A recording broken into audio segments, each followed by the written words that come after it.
I think it was possibly the soldiers because as we've seen time and again, Islamic State has called for soldiers to be attacked. They are at the top of the food chain, if you will. In the Louvre attack about a month and a half ago, also soldiers were targeted.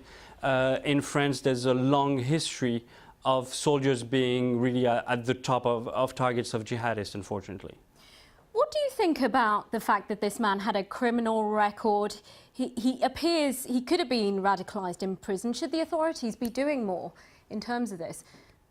It's very difficult at this point to do more because already with the amount of potential jihadists that they have on their terror watch list, which this individual was not on, they have 15,000 people that they think could become potential terrorists that they have to monitor, and they can't monitor more than 500 of those 15,000.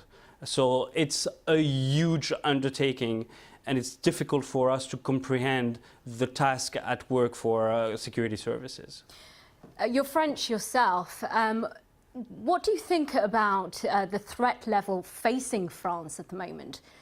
I was in Paris last week meeting with different counterterrorism experts, and the main issue that we have today is the run-up to the French presidential elections. I'm very concerned that the next month and a half until the first round are going to be critical. Already, Islamic State followers are calling for attacks that would tilt the balance in the election, like Al-Qaeda did in Spain in 2004.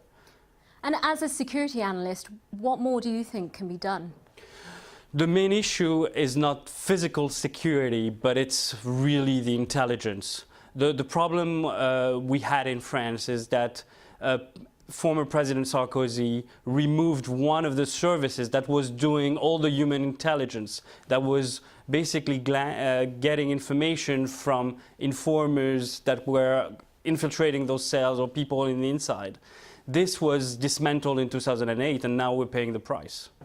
What do you think of Operation Sentinel, this move to get soldiers onto the streets, the soldiers outside this airport? Do you think it's working? It's working for the psyche of the people. I mean, it's a feel-good really operation because you have 10,000 soldiers on the streets. They could be more targets than protecting people. We've seen that in the past.